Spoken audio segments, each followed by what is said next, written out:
This is Naked Mormonism. I pledge my life, all that I may have. I will strive to the utmost of my ability to be what you would want me to be. It's time to find the truth.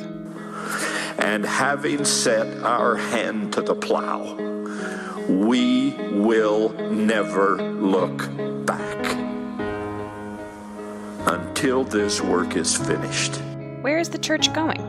I have faith that the Constitution will be saved as prophesied by Joseph Smith. But it will not be saved in Washington. It will be saved by enlightened members of this church. The explicit tag is there for a reason, so if you get offended at what's said, it's not for you. But most importantly, may you ponder the truths you've heard. May they help you become even better than you were. skepticize everything.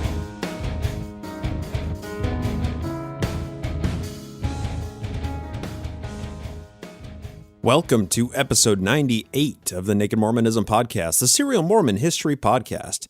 Today is Thursday, April 12th, 2018. My name is Bryce Blankenagel, and thank you for joining me. On this episode, we talk General Conference of October 1841. Some financial problems within the church are dealt with when Bloody Brigham Young rips up an old banknote and gives it to the wind. Joe offers a profound sermon concerning baptisms for the dead, and then proceeds to hold it hostage until Talos' temple crown is complete. A schismatic murmurer is dealt with while we analyze Joe's business model of Mormonism. After that, we air a portion of the most recent NaMo Home Evening hangout with the Mormon Leaks team and Sam Young of Protect LDS Children discussing the recent headlines in modern Mormonism. Let's get to it.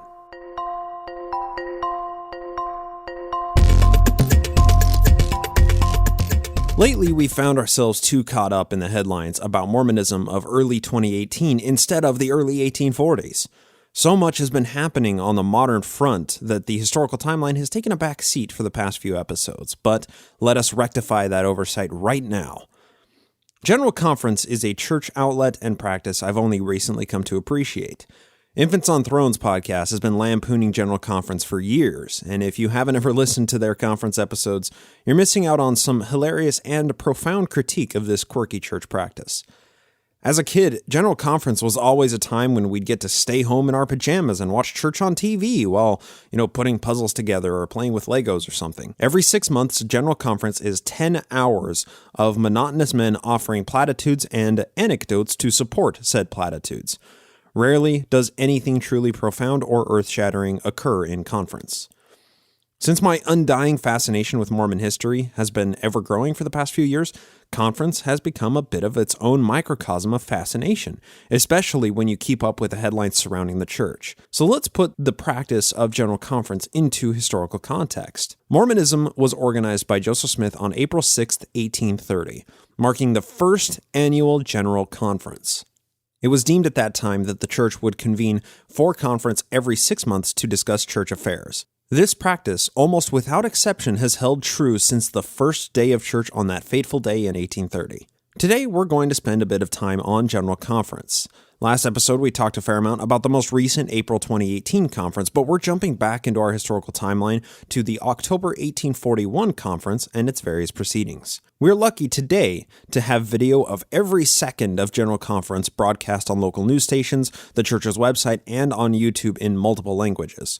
But conferences in Joe's day were kept in minute books with only the most prominent talks being recorded. So let's pick up back in 1841 from there. When we last left off Joe and friends, we went through the chaotic web of business speculation Joe was actively spinning since his untimely release from Liberty Jail. Joe owed a lot of people a lot of money, and some of those people, like Isaac Galland, seemed to join the church to merely secure their investment.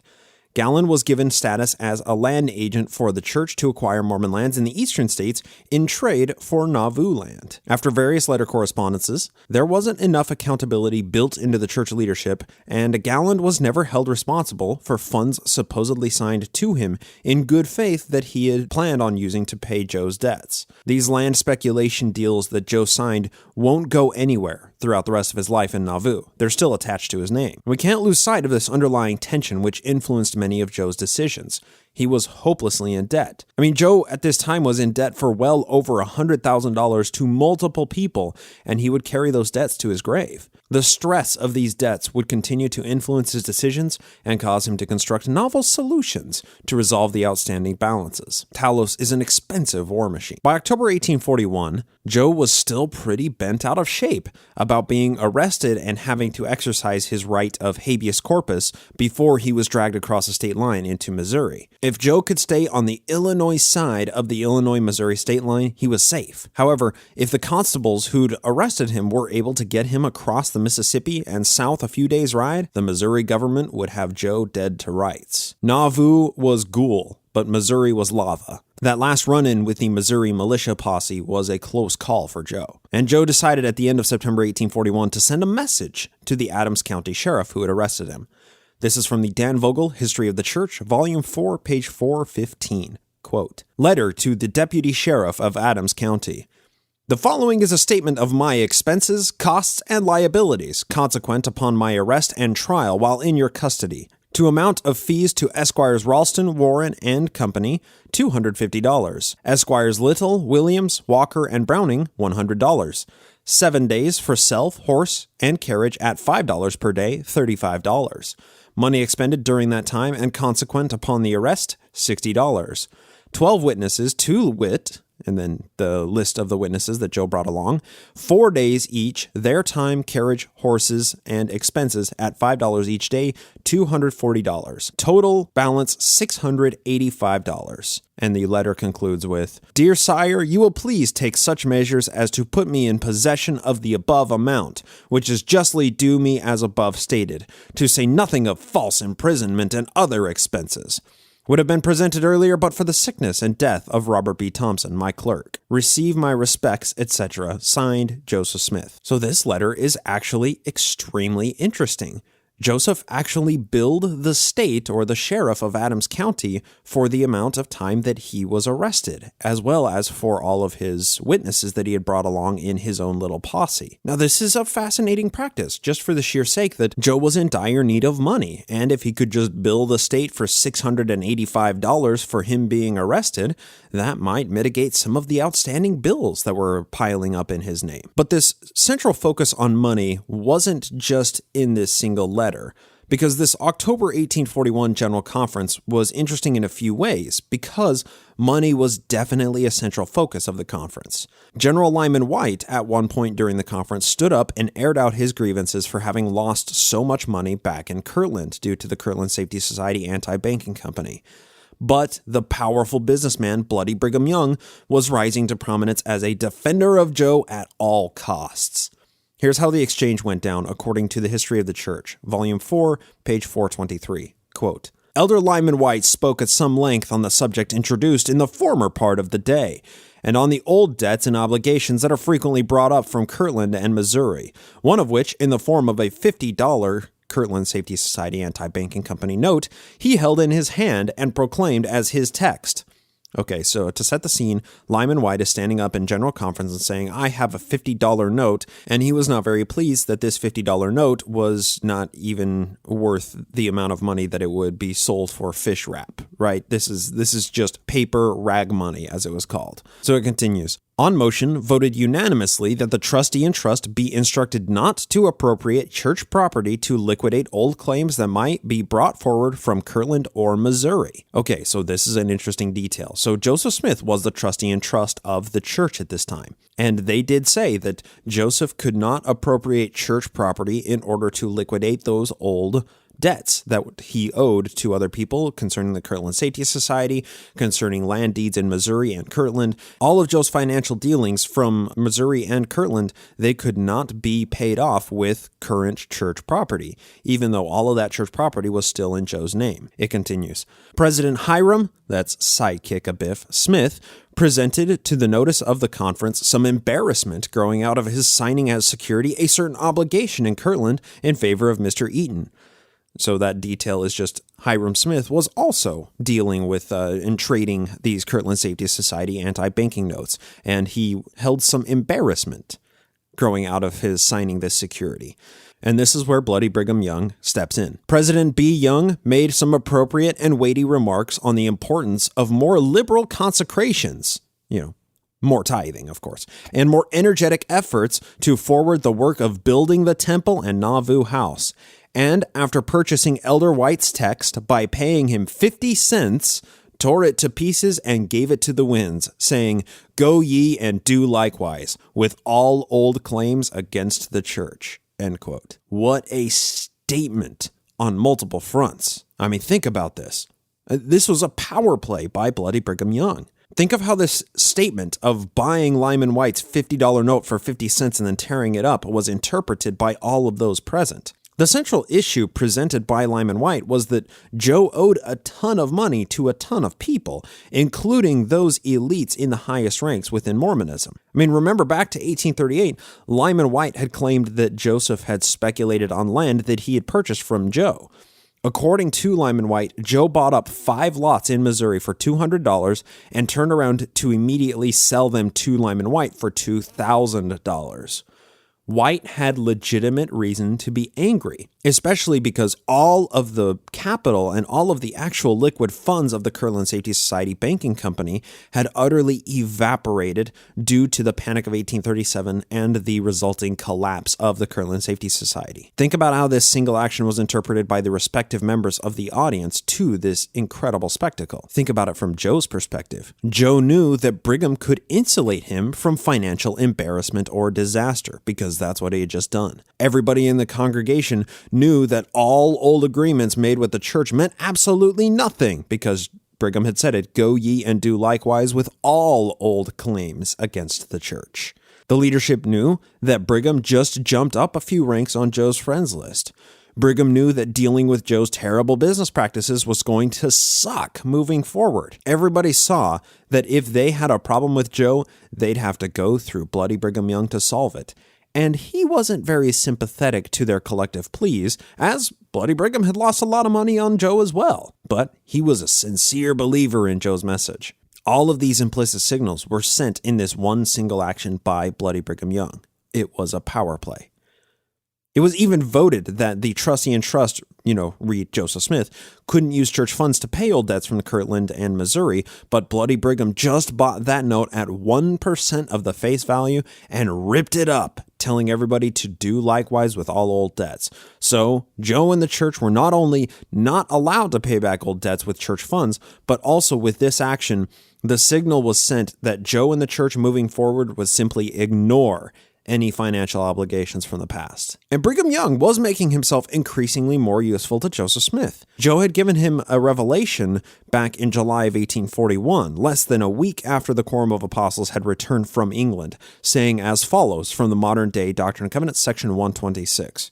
Quote, "Dear and well-beloved brother Brigham Young, verily, thus saith the Lord unto you, my servant Brigham, it is no more required at your hand to leave your family as in times past, for your offering is acceptable to me. I have seen your labor and toil in journeyings for my name. I therefore command you to send my word abroad and take especial care of your family from this time henceforth and forever. Amen." End quote. Brigham was more useful to Joe in Nauvoo than as a salesman abroad. Brigham was probably delighted to get this revelation from God, which essentially commanded him to remain at Joe's right hand in perpetuity. But really, think of how much Brigham's work had benefited the church thus far. The mission to Europe had been a resounding success. Under Bloody Brigham's direction, the apostles had established a propaganda arm, established numerous wards, converted thousands of people, and built an immigration fund where Europeans desiring to come to Nauvoo could get passage across the Atlantic and all the way up the Mississippi from New Orleans for a mere £4 per person. Brigham could look at any spreadsheet or ledger and trim the fat and make all the red lines black with the flick of a wrist. Joe needed Bloody Brigham's genius to make Nauvoo a success and coordinate all of the financial schemes brewing in their infancy. Now, another interesting piece to this October 1841 General Conference was a lecture Joseph Smith delivered from the pulpit. This doctrine exhibits a milestone along Joe's evolving theological doctrines. Joe's treatise at this general conference in October of 1841 about baptisms for the dead exhibits Joe's personal theology and how it was slowly evolving to become teachings that humans can ascend to become gods. Now, this requires a nuanced understanding of Jesus Christ, which diverges from the standard modern understanding of Jesus' sacrifice. Today's Mormons believe that Jesus' atoning sacrifice was in the Garden of Gethsemane when he bled from every pore. That's when Jesus took on the sins of man, and his crucifixion sealed the blood oath he made with Heavenly Father. Part of the Jesus equation was his purity, which was solemnized during his baptism. Jesus couldn't become a worthy sacrifice for the sins of humanity until he was purified through baptism. Once he was purified, he went about his miracles and proselyting until the atonement in the Garden of Gethsemane and the final sacrifice of his life on the cross. In order to emulate Jesus' sacrifice and his saving ordinances, early Mormons needed to be purified as well and offer proxy baptisms for those who died before they could hear the saving gospel of Mormonism. Baptisms for the dead was born into Mormon culture in late 1841, allowing Mormons to become the saviors of their dead loved ones. Getting baptized for a dead loved one theologically saved them from damnation, making Mormons actual saviors for their loved ones when they emulated Jesus' baptism ordinance. So with that background setting the stage, Joe's treatise on baptisms for the dead in October 1841 has some interesting ramifications, and it also provided leverage that he would need in order to complete the Nauvoo Temple. Continuing on from the Dan Vogel History of the Church, Volume 4, page 420. Quote, President Joseph Smith, by request of some of the 12 apostles, gave instructions on the doctrine of the baptism for the dead, which were listened to with intense interest by the large assembly. He presented baptism for the dead as the only way that man can appear as saviors on Mount Zion. End quote. There it is. The way to become saviors for ourselves is to actually save dead people through baptism by Jesus' example. So here are just a few relevant extracts from Joe's theological treatise here. Quote, The only way to obtain truth and wisdom is not to ask it from books, but to go to God in prayer and obtain divine teaching. It is no more incredible that God should save the dead than that he should raise the dead. Continuing from further. There is a way to release the spirit of the dead, that is by the power and authority of the priesthood, by binding and loosing on earth. This doctrine appears glorious, inasmuch as it exhibits the greatness of divine compassion and benevolence in the extent of the plan of human salvation. For illustration, suppose the case of two men, brothers, equally intelligent, learned, virtuous and lovely, walking in uprightness and in all good conscience, so far as they have been able to discern duty from the muddy stream of tradition or the blotted page of the book of nature. One dies and is buried, having never heard the gospel of reconciliation. To the other, the message of salvation is sent.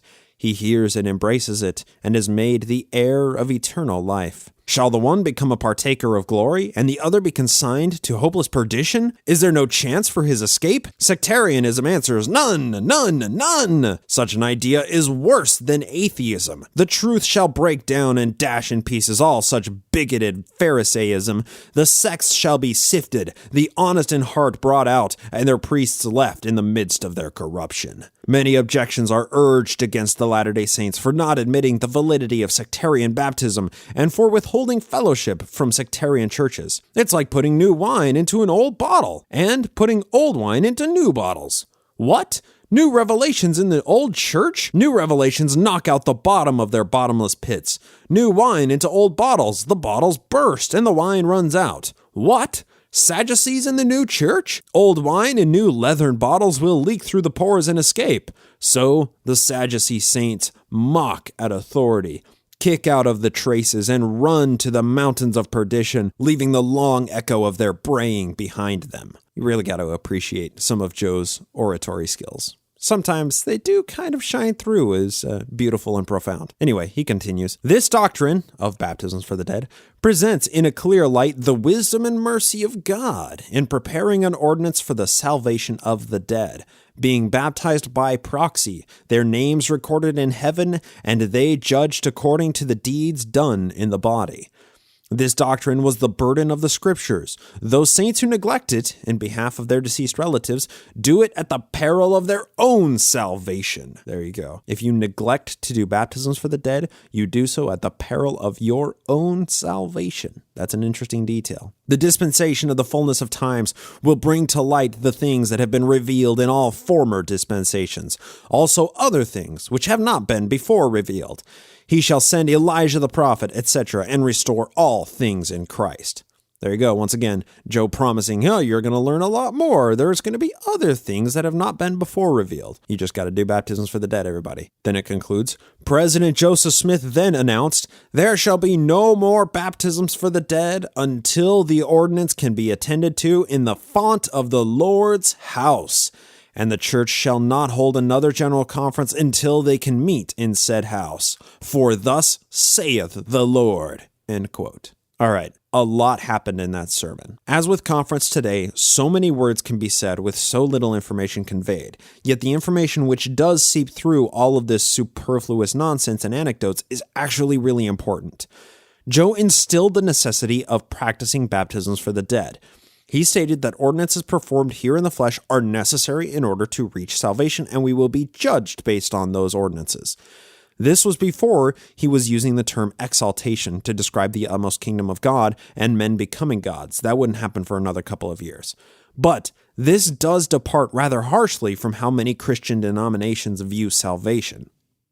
People argue about whether or not baptism is necessary to get into heaven. You know, Jesus said to the thief on the cross that, today you'll be with me in paradise, and that guy wasn't baptized, right? Now, this is an old argument that Christians have been bickering about for centuries. According to Joe, just believing in Jesus isn't enough to get into heaven. Baptism is necessary. But a lot of people died before Mormonism was a thing, and it wouldn't be fair for God to create a system without some loopholes to answer for all of those people that are left behind. Joe also didn't subscribe to any other sectarian baptisms. People had to be baptized into Mormonism to be saved from damnation in Joseph's eyes.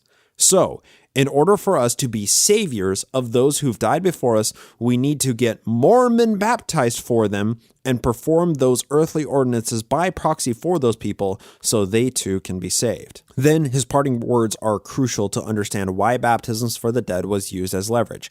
He said, we must perform baptisms for the dead to get our own salvation and to provide proxy salvation.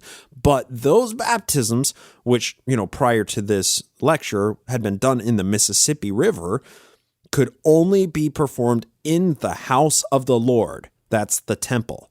So, no more necromancy for the Mormons until they finish building the temple. No more salvation for the Mormons, and no more general conferences until a great and spacious building is constructed. These early Josephite teachings are fully enshrined in modern-day Brighamite Mormonism, as Brigham essentially held ordinances hostage until the St. George Temple was completed as the first temple in Utah. And as stated before, many of Joe's decisions were somehow affected by his constant need for money.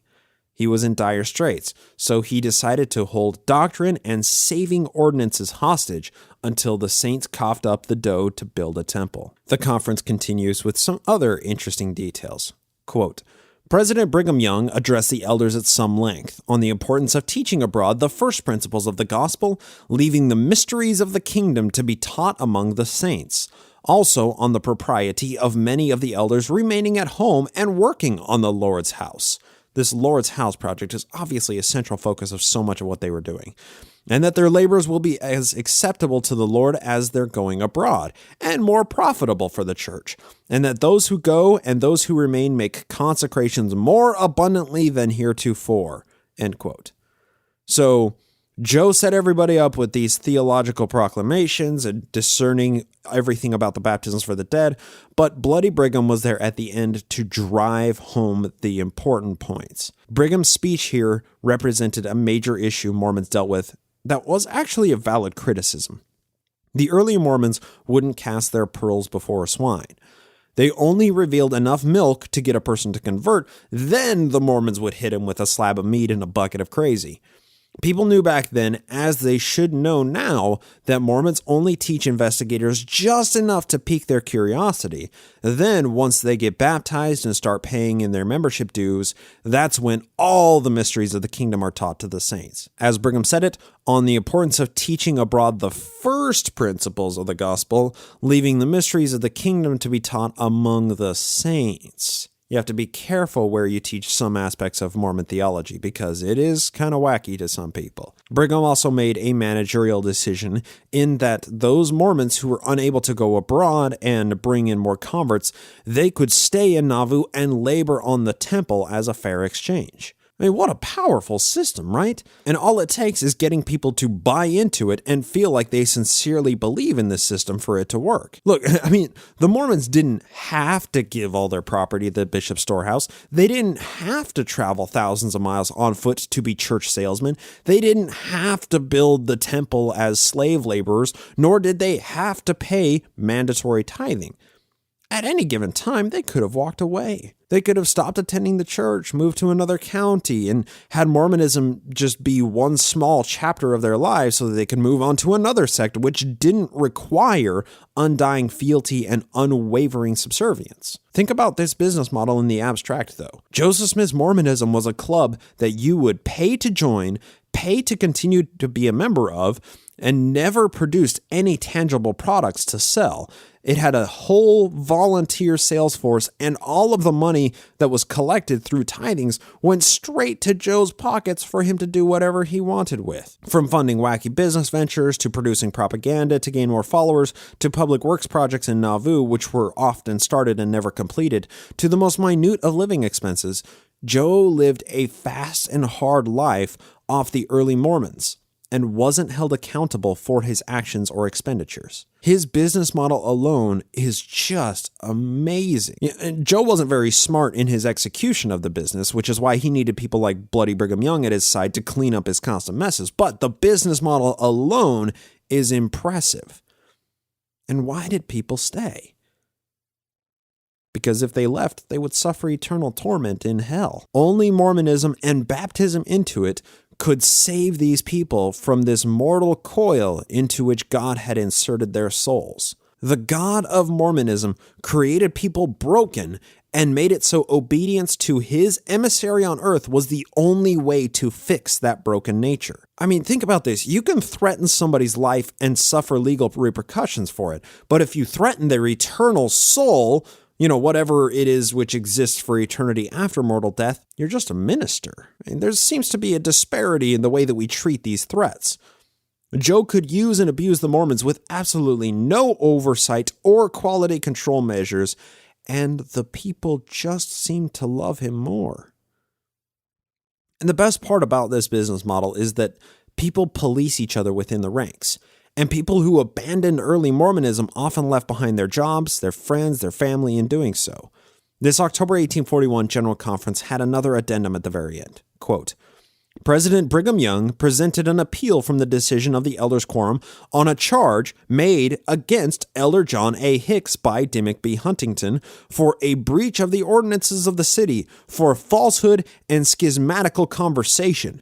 After hearing the testimony in the case, it was voted that Elder John A. Hicks be cut off from the church. End quote. And then the final entry for the General Conference session concludes with this. Quote, Although the conference commenced under discouraging circumstances, owing to the inclemency of the weather, yet a vast number of the brethren and visitors from abroad were present. And on Saturday and Sunday, the weather having become favorable, the congregation was immense. The greatest unanimity prevailed. Business was conducted with the most perfect harmony and good feelings, and the assembly dispersed with new confidence in the great work of these last days. End quote. This last paragraph is nothing but propaganda, shrouded in 180 years of mystery. What was John A. Hicks actually saying which was deemed as a nuisance and falsehoods and schismatical conversation? What were Hicks' criticisms of Joe's religion? Did he try to start his own Mormonism? Is that what is classified as schismatical conversation because he was done with Joe's totalitarian dictatorship on the Mississippi? Historians may never know, because this Right here in this general conference, included in the history of the church, is how murmurings and schisms within Mormonism have always been dealt with. Joe's Mormonism isn't as squeaky clean and pleasant as it's often viewed today. Here's a quick breakdown with some impressive numbers delivered in a BYU devotional by Susan Easton Black in November 2004. You'll find a link to it in the show notes. Quote, of the 130 contemporaries of Joseph Smith mentioned by name in the Doctrine and Covenants, only 72 died as faithful members of the church. That means only 55% remained true to their covenants. Of that percentage, not all remained faithful throughout their lives. Some fell away into forbidden paths, but found their way back to faithfulness before their deaths. That leaves 45% who died outside of church fellowship. Of those, 7% sought to destroy the teachings of the prophet Joseph Smith and to take his life. The 8 apostates were John C. Bennett, Ezra Booth, John Correll, John A. Hicks, William Law, William McClellan, Robert D. Foster, and Simmons Ryder. End quote. Look, copies of the Nauvoo Expositor, to which Black was referring when, invoking the names of these various apostates, copies of that still exist today. The Nauvoo Expositor aired out many grievances these so-called apostates felt against the way that Joe was running the religion. These people had been murmuring against the prophet for years prior to publishing the Expositor, and we'll never know what was said in conversations which finally led to the Expositor's publishing. Schisms and infighting in the early church were quickly dealt with, and then everything was recorded in the history of the church as if nothing was ever wrong. It's all propaganda. It's nice to see the Brighamite church today following the example set out by Joseph Smith. I'm Ryan McKnight, and welcome to the Mormon Leaks Minute. So many answers and assurances can come through daily searching and studying the scriptures, and with sincere and pleading prayer. But there are no such promises on the internet. So let's go ahead and continue on with the McKenna-Denson, because I think this is, as we're continuing to walk through the immediate aftermath after the release, Ryan, let's throw it back over to you. What ended up happening once the public media was able to pick up traction? This dossier was out there. Greg Bishop released his public statement that his father was, recently out of a heart surgery and on meds, and then he obviously was confused. Just throwing as much subterfuge as it possibly can be in hopes that some of it would stick. So, Ryan, continue to walk us through the timeline as we march closer to the Protect LDS Children March, because so much happened. Yeah, I think that the media did a pretty good job when he first gave them the dossier to not really get into too many details, with the exception of Channel 13 in Utah, who did get into some of the gossipy details of this dossier. But the fact that I think it began to be well known that there did exist some issues in her past that could potentially call her accusations into question. And then, of course, like you said, Greg Bishop tried to sort of play this off as his dad being a confused old man, which anybody listening to this tape, I think, knows that that's a bunch of malarkey, to not say another word, because, he was very articulate in describing his entire professional career in and out of the church. I don't know why all of a sudden he would have become incoherent when talking about the sexual abuse. But I do think that initially, with the church's sort of denial that anything happened, and with the cloud cast over her by Greg Bishop, I do think it was somewhat successful in the beginning, in the sense that especially active Mormons had the ability to sort of point to these things and say, okay, maybe this is not as clear cut as we thought it was.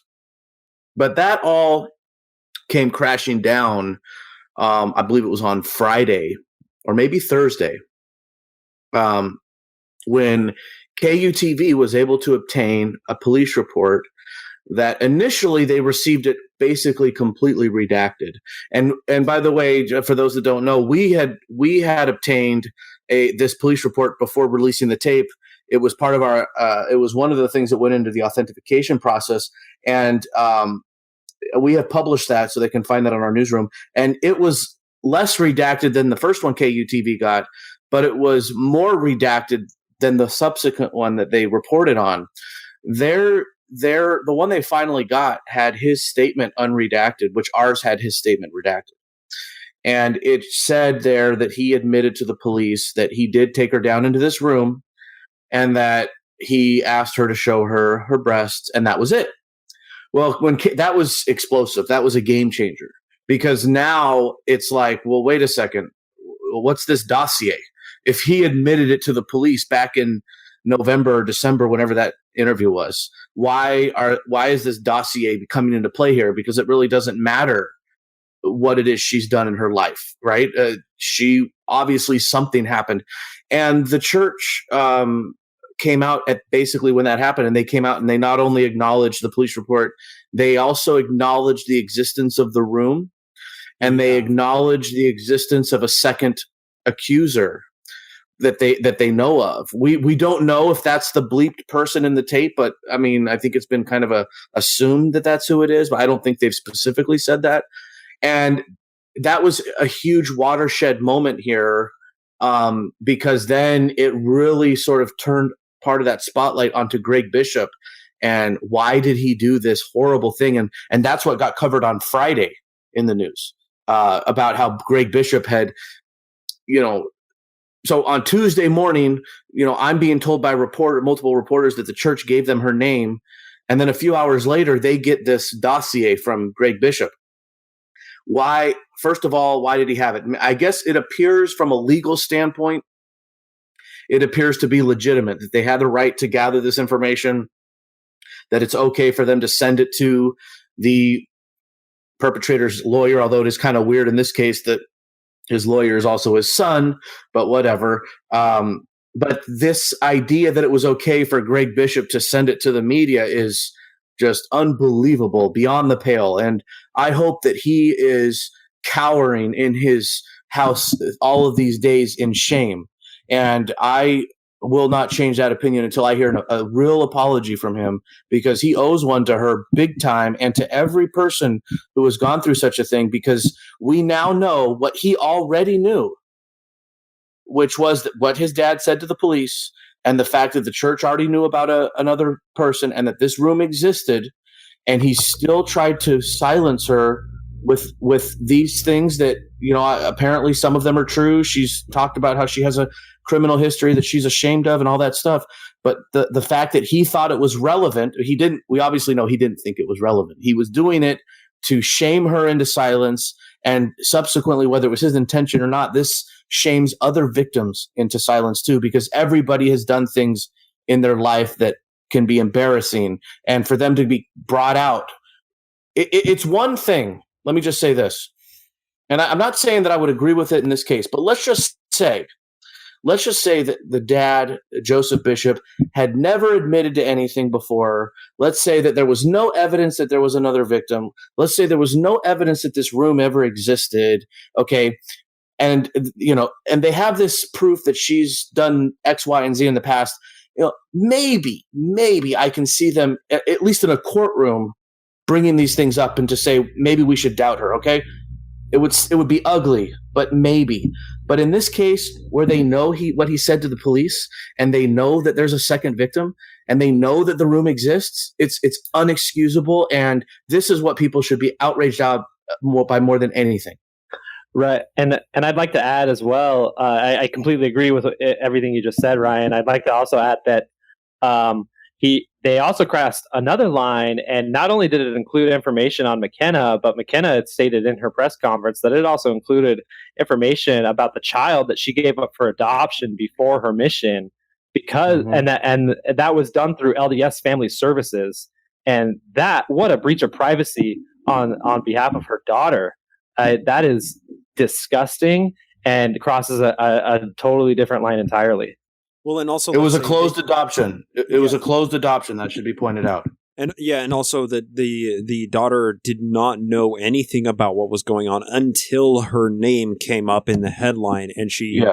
Let me clarify that for a second. You're not completely wrong, but I just want to say that her daughter, she does know her daughter, because apparently a number of years ago, her daughter did some sort of sleuthing on her own to find her biological parents, and she did find her mother a number of years ago. But they don't, as far as I know, they don't have like a really close relationship or anything like that. And so, but notwithstanding, it really doesn't matter that the fact that her biological daughter did find her a couple of years ago. This was a closed adoption, and for the church to have included that in this dossier as if it even means anything, right? As if giving up a child for adoption is somehow indicative of a false rape allegation. It's unbelievable. I spoke to a lawyer just the other day, and I was asking them, I said, from a legal standpoint, obviously morally we're outraged by this. I said, from a legal standpoint, do they have any defense? And this lawyer told me, no, they have no defense for doing this. Let's go ahead and throw that over to Sam. Sam, do you want to ask that question on the audio for people listening in the backlogs? So this sounds really bad, as you discussed. This is a really bad precedent. It suppresses the victims that might want to come forward. Has there been any outrage in the media expressed over this? There has been at least one story covering the fact, I believe it was the Salt Lake Tribune, that did cover this, the fact that her name, the adopted daughter's name, was in the dossier. So they did cover it, and they actually got in touch with her, and she had no idea that her name was being dragged into this and all of that. And I will say, though, unfortunately, Sam mentions how this is a troubling precedent. This might be a precedent in the sense that this is the first time we're hearing about it. This is the way the church operates, and I'm fairly confident. I don't really want to get into too much right now, but I'll just say I'm very confident that we are going to see in the coming months evidence of the church doing this in other similar cases. Well, I think that may be what is so troubling about this story for so many people is it does expose so many underbelly things that happen within the church behind the closed doors that nobody knows about, right? Mm-hmm. That inevitably occur whenever you have a massive company like the church, that when something like this crops up, they're going to do whatever is necessary in order to preserve their good name, especially when that corporation happens to run a nonprofit religious arm. So I understand that this is extremely challenging for a lot of people to deal with, but it does expose some of these underworking things that have been going on for probably an inconceivable amount of time within the church, but it's probably just standard operating procedure within the church and its allied law firms. Well, Bryce, I want to point this out, and I probably have already said this. I hate to beat a dead horse here. As Mormons are processing this, and they're trying to find a way to defend the church and all of this stuff, and a lot of them are going to point out, and already have, about how compiling dossiers like this on accusers is standard practice in corporate world of where these accusations fly, and fine, all fine. Don't forget that they knew that he confessed to the police. They knew about the room, and they knew about a second victim. This puts it on a whole nother level. They had no reason to bring up all of these past things when this man had already confessed to what he had confessed to.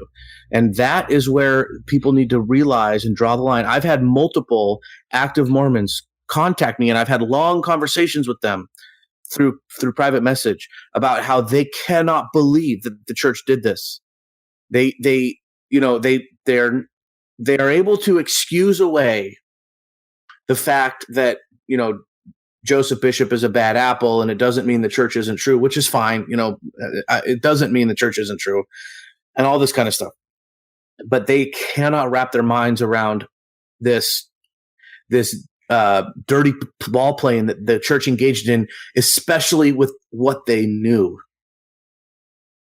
Yeah, I'd also like to point out there that the church was also intentionally deceitful, and again, I guess that's my opinion, and I'd appreciate hearing rebuttals to this. But in their initial statement, when they said that they reported the incident to police back in 2010, that was a lie. They reported McKenna to police in 2010 because she made a threat on Joseph Bishop's life. But the way that they worded it, in their initial statement made it seem like they reported the rape to police, and that is not true. Yeah. And I think the police in that particular instance, correct me if I'm wrong, Ethan, didn't the police come out and say that they did not investigate the rape allegation, that they were only investigating the death threat? Yep, it was I'm not 100% certain, but I'm fairly positive that it was the police that came out that set that record. So they did say the police statement from the 2010 death threat. It did say the police report said that they would have pursued it if the statute of limitations had. No, that's not the 2010. That's not the 2010. That's from the BYU police, I believe. That's from December of last year. That was the Utah County prosecutor, based on what was said in the 2017 police report. Yeah, okay. And in 2010, it was reported to the Pleasant Grove Police Department because that is where she was living at the time. Yeah. When the church first released that statement, when they first released that statement, don't you remember, Ryan? I called you and I said, I think they're lying about this. Yeah, because, and then the newspaper. Yeah, like the next day, I can't remember which outlet came out and said, they never reported the abuse, but they even said in their statement that they reported it to the Pleasant Grove Police Department. I was like, that makes no sense. It happened in Provo. It happened on church property. Like it should either be reported to the BYU or the Provo police. And anyway, and it red flags went up in my mind everywhere. And then and somebody from the Pleasant Grove Police Department, people will have to go back and look at all the articles. Somebody from the Pleasant Grove Police Department gave a statement after the church said that and clarified and said that they did not investigate the rape allegation, that they only investigated the death threat. Okay. So the thing is, this is ever since the media caught traction on the Tuesday, midday Tuesday since you released it, this has been a fast accelerating, high velocity, crazy story from multiple angles. There's a lot going on. There's a lot to wrap our minds around. And one thing that we need to keep in mind as this story continues to progress, this just so happens to be one of the more public stories when it comes to the church possibly covering up sex abuse allegations within their ranks. We should understand that what is going on right now is being reported on, it's being picked up, but this does seem to be a pretty standard way that the church does handle these things, because I'll just share this with you guys very recently in the preparation for episode 97 of my show. I decided to just go back to 2000 and find every news article that I could from 2000 to 2017 that involved the number of sexual assault allegations and the church being sued for allegedly covering up sexual assault. And the number is absolutely astronomical when it comes to the damages that people have filed against the church, and the amount that the church has paid out, of course, is all locked behind non-disclosure agreements. Nobody will ever know except for the church itself and their various law firms that they use in order to get to settlements on all of these. Nobody, none of the popular media will ever be able to understand how widespread a problem this is and how many suits the church has had to pay out settlements to for covering up sex abuse. And I think that is something to keep in perspective, is what is going on with McKenna Denson right now. This is just a very public outrage version of what has happened so many times in the church. And I know Ryan and Ethan, you guys released with permission of Deb Diner, the 316-page expose on sexual assault allegations within the church. And that went back to like 1959. That was 316 pages of allegations that the church has probably been covering up. This is not an isolated incident. This is a standard operating procedure. And I think that is possibly the most frustrating, but also the most liberating part of this, is that it is in the popular media right now. We're talking about this right now. And the uprising of the Mormon Me Too movement, I think, is going to help not let this die as quickly as the other stories have died in the past. Yeah, I mean, I agree. I hope that's the case. I mean, unfortunately, it often takes really hard evidence like what we have in this case for people to listen up. And, if maybe we're starting to get there. you mentioned, I know somewhat in jest as we started this conversation about how, here we are, a couple of, prominent anti-Mormons. And I know you were making a joke or whatever, but the reality is that even though I don't consider myself an anti-Mormon, I know Sam doesn't consider himself an anti-Mormon, Mormons do think that we're anti-Mormon. And so there's only so much that somebody like myself or even Sam, who is a much more sympathetic figure in the eyes of, I think, most active Mormons than I am, we can only do so much, right? Because they're going to say, well, you don't even really believe, or you're not the same kind of a believer as sort of the average Mormon. And the only thing that's really going to cause real change is actual active Mormons. And when I say active, I know Sam, tries to go to church and everything, or does go to church, but I'm talking about, the people that think Sam is wrong, the people that think I am wrong. Those are the people who have to, at some point, have some sort of something flip and to come out and say, okay, the church is true. I believe in the church. I have a testimony, but this sexual abuse thing has got to change. And I already know of one that's doing that. This situation was triggering for her, and she's very much a believer and, doesn't really even understand why Ethan and I do what we do.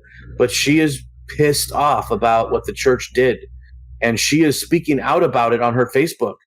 And this is not an ex-Mormon person that doesn't believe. And so we need more people like her if we really want to see real change. Ethan and I are very limited in how much real change we can cause. Well, and let me also clarify that, because when I opened it up saying that we're prominent anti-Mormons here, that's definitely tongue-in-cheek, because that is how Mormon Leaks and Protect LDS Children and Naked Mormonism is seen and perceived so many times by people who are on the inside. But I think this story, by and large, points to exactly what the point of Mormon Leaks is, and that is to promote truth and transparency within the church, even if that does mean that you have to conceal the sources by whom you validate and vet your information. If that means concealing the identity of somebody who actually leaked this audio to you, it's necessary to protect those individuals, but the entire idea behind it is to promote transparency among this massive religion. And I think that alone is in everybody's interest. It doesn't matter where you land on the spectrum of belief in the church. If the church is more transparent and more truthful, and it has less corners to hide things and less rugs to sweep things under, I think that is an overall benefit for everybody. And I cannot rationally understand opposition to that. I cannot see a solid argument against arguing for more transparency. It comes down to, you defend I'm going to say something very offensive here, but I don't know that there are a lot of active Mormons that listen to your show anyway, but, defend the cult at all costs. That's the mentality. Whether people are consciously saying that or not, they have an impulse to protect the church no matter what. And so when there's something that if it was any other religion, they would be pointing to at least the partial responsibility of that religion, they're incapable of doing it in this case, with the exception of very few people. How dare the Catholic Church cover up child abuse or priests sexually abusing kids? Exactly. Oh, wait. Let's look in the mirror for a second, guys. Go ahead, Ethan.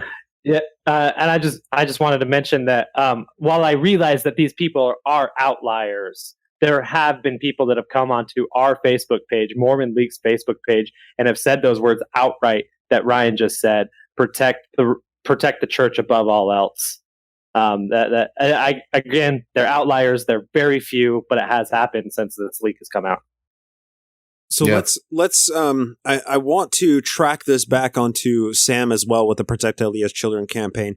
This is all coming to a head a week before the Protect LDS Children march, and the weekend did allow some time for the headlines to slow down for a second, for everybody to step back and take a breather and to reread everything and to let the story fester for a little bit of time before the headlines kicked off again on Monday. And on Monday morning, prior to the march, that's when the church released its statement that they are changing the policies of how they conduct bishops' interviews. And I know you have certain opinions about the church's quote-unquote policy change when it comes to allowing people to invite a trusted adult in with the bishop's interviews. How do you think this kind of played into the bigger mix, and what are your opinions on that press release? Well, the church, when they got it, sometimes their PR department really gets it right. I think they really got it wrong on how they handled the McKenna-Denson thing. But as far as responding to the march, 4 days in advance, they released this thing. And the headlines were, church has changed their policy to allow parents into the interviews. Okay, well, I don't like those words. As a parent, that's offensive to me. The church is going to allow me with my child? No, that doesn't work for me. But what it did for everybody else in the church, not everybody, people that were following this, is that, by golly, the things that Protect the Children is interested in, they can quit doing their stuff because the church has already made the change. So I think it was a very timely release for them. I think their PR department earned their money on that one. However, I'm not interested in the PR. I'm interested in what the policy actually does. And it's problematic. You know, if I can interject here for a second, McKenna's lawyer said something very interesting and that really resonated with me during the press conference. And it applies to both situations like McKenna's and also situations like what Sam is fighting for. Coming out with a PR statement or even a change in policy, a new policy that gets, read over the pulpit one Sunday and then forgotten about and inserted into a bishop's manual. While that might be a baby step forward, that is not what needs to happen.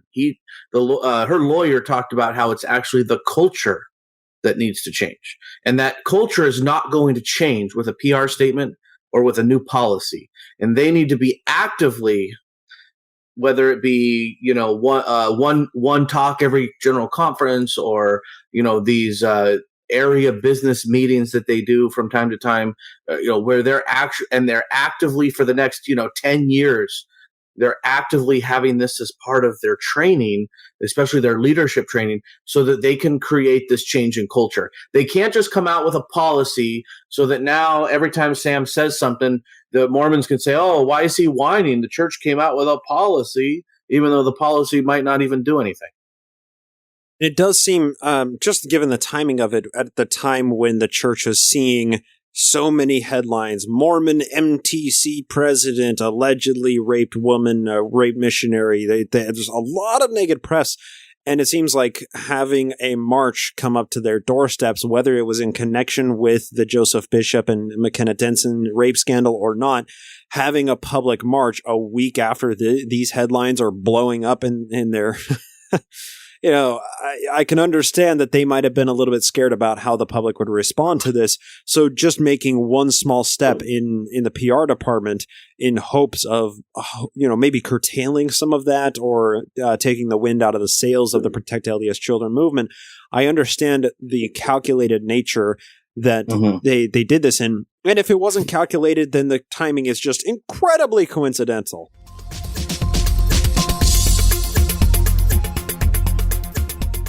And that is going to do it for the episode today. I want to give a huge thanks to Ryan and Ethan of Mormon Leaks, as well as to Sam Young of the Protect LDS Children campaign for joining us for the hangout that you heard a little snapshot of today. It was a really interesting hangout. And look, that's our monthly NaMo Home Evening, where we host a live Google Hangout for all the patrons to join us. If you are a supporter at patreon.com/nakedmormonism, you get an email with a link right before we get started on that. And it's usually on the first Monday of every month. Of course, we had to move it this month because of the Protect LDS Children March got me into town a little bit later than initially expected. So we did have to move it to accommodate that, as well as the schedule of the Mormon Leaks team. So if you are not a patron, you're missing out on a lot of extra content, because that entire interview that you just heard a little snippet of today was over an hour and a half long, and there is a lot of really important information there.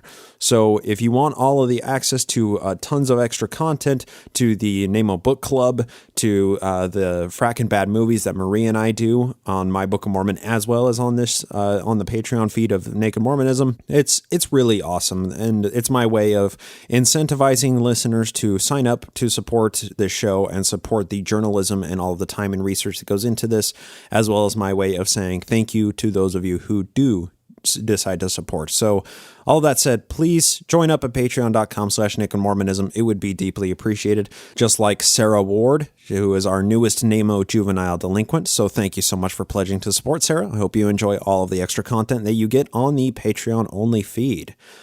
Real quick announcement, I was on the How to Heretic podcast, where we talked about the patriarchy of Mormonism.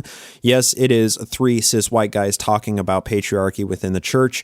I call it out during the episode, but it was still a really fun conversation. We talk about how the early foundations of the church were incredibly misogynistic, and how the practices still ring a lot of misogynistic tones, and the current role of women in the church, and wrap that up into some of the recent headlines that have come out. And then I bring in a number of quotes from Emmeline B. Wells, who was an absolute powerhouse feminist in early Mormonism in Nauvoo as well as in Utah.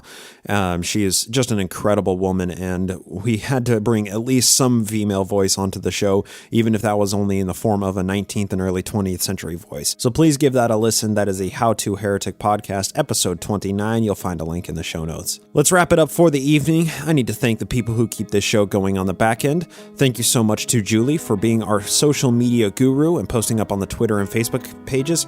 If you're not following along there's a lot of conversation you're missing out on, a lot of headlines, a lot of commentary. So yeah, go give us a follow, and be sure to give her a follow on Twitter at @TheRealEmmaHale. Thank you so much to Natalie Newell for being the production assistant on the back end and lining up interviews for us. Thank you so much to Brian Ziegenhagen for being the audio engineer on the back end. Thanks to Jason Camo for providing the music used in the show with his permission. You can find more of his music at aloststateofmind.com. Thank you to Andrew Torres of the Opening Arguments podcast and the law offices of P. Andrew Torres. He provides legal counsel for this show. Thank you so much to all of the patrons out there who support the show at patreon.com/nakedmormonism. And most of all, thanks to all of the fantastically wonderful listeners out there once again for lending me your ear. I hope to talk to you next time here on the Naked Mormonism podcast.